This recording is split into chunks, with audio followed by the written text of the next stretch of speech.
सवाल यह है कि एक सशक्त इंटरनेशनल लीडर की छवि रखने वाले हमारे देश के प्रधानमंत्री नरेंद्र मोदी देश के पुराने दोस्त रूस के दौरे पर पहुंचे हैं आज शाम।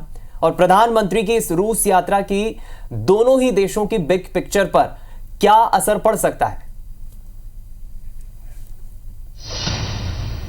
देखो, होता क्या है कि जब कोई, खासकर जो भारतीय प्रधानमंत्री जब जीत के आता है तो वो जो अपनी पहली यात्राएं जो विदेशी करता है या बायलैटरल मीटिंग्स करता है वो जो पड़ोसी देश हैं उनके साथ करता है। ये ऐसा जनरली ट्रेडिशनली होता आया है, लेकिन ये पहली बार ऐसा है कि मोदी ने इस बार थर्ड टर्म में जीतने के बाद जो अपनी पहली बायलैटरल मीटिंग रखी है वो रशिया के राष्ट्रपति के साथ, पुतिन के साथ रखी है। हालांकि ये 22वीं इंडो रशिया एनुअल समिट कही जा रही है, मतलब उसके तहत है ये, लेकिन ये बहुत महत्वपूर्ण है। मैं ये बताना चाहूँगा कि देखिए, रशिया के साथ हमारे बहुत ही पुराने रिश्ते हैं और एक समय ऐसा था कि हमारी जो डिफेंस या हमारे जो रक्षा के जो यंत्र थे या इक्विपमेंट्स थे, लगभग 80% वो हम रशिया से लेते थे। चाहे वो हमारे पानी के जहाज़ हों, चाहे वो हमारे लड़ाकू जहाज़ हों, या चाहे हमारी वो बंदूकें हों आर्मी के लिए, ज़्यादातर जो इक्विपमेंट है वो हम रशिया से लेते थे। तो जो 3 बड़े क्षेत्र थे जिसमें रशिया और भारत के बहुत मजबूत रिश्ते थे, एक डिफेंस का, एक स्पेस का और एक एनर्जी का। तो अब जो है समय के साथ डिफेंस पे हम उनके ऊपर कम वो हो रहे हैं, क्योंकि चाइना से उसका रिश्ता बढ़ रहा है, वो मैं आगे समझाऊंगा।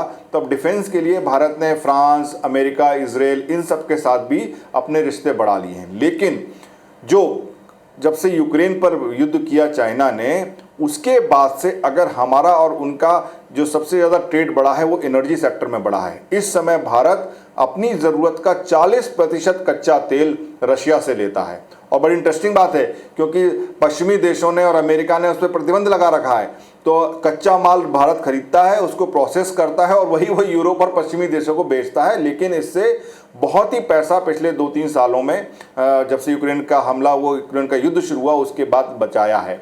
और स्पेस एक्सप्लोरेशन में भी हमारा रशिया के साथ बड़ा रिश्ता रहा है। तो ये तो वो बातें हुई जो हमारे आपसी रिश्तों में हमेशा से रही हैं। लेकिन जब से ये समीकरण बदले हैं देश के, जब से यूक्रेन का हमला रशिया ने किया है, पूरे दुनिया में समीकरण बदल गए हैं। अब पहला, रशिया और चाइना का रिश्ता।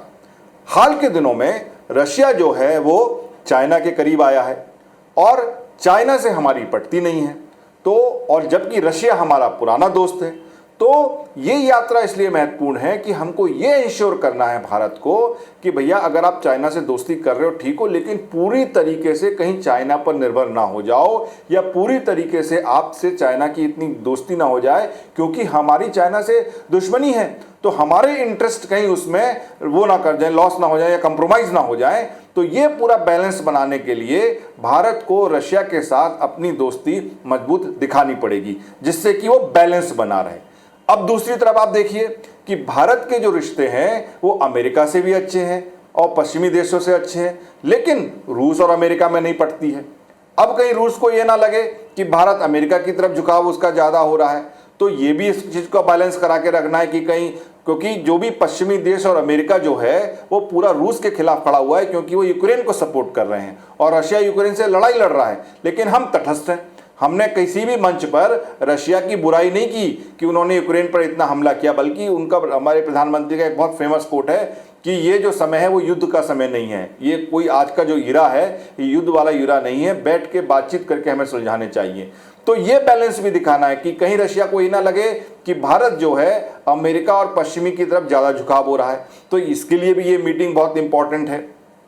तीसरा, एक ये ऐसा माना जाता है कि जो युद्ध जो चल रहा है उसमें उसको एक सोल्यूशन करने में कई बार प्रधानमंत्री जी का नाम उसमें उछला है। तो अब उसके ऊपर क्या बात होगी, क्या नहीं होगी, ये भी देखने वाली बात होगी कि उसमें आखिर निकल के क्या आता है।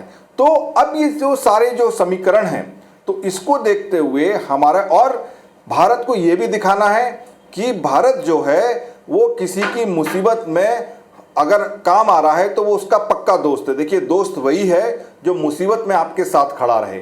इस समय रशिया जो है वो आइसोलेट कर दिया गया है, वो एकदम आइसोलेशन में है, उसके ऊपर सारे प्रतिबंध लगाए हुए हैं पश्चिमी देशों ने, अमेरिका ने उस पर प्रतिबंध लगाए हुए हैं। इस समय भारत के प्रधानमंत्री का रशिया के साथ खड़ा होना ये भी दर्शाता है कि देखिए, हम मुसीबत के दोस्त हैं और हम अपने निर्णय खुद करते हैं। तो ये सारी बातों का लबो-लुआब ये है कि भारत जो भी करेगा उसका सबसे पहला जो उसका प्रिंसिपल है वो है नेशनल इंटरेस्ट। हम वही करेंगे जो हमारे हित में होगा, जो हमारे हक में होगा, जो हमारे देश के फायदेमंद में होगा।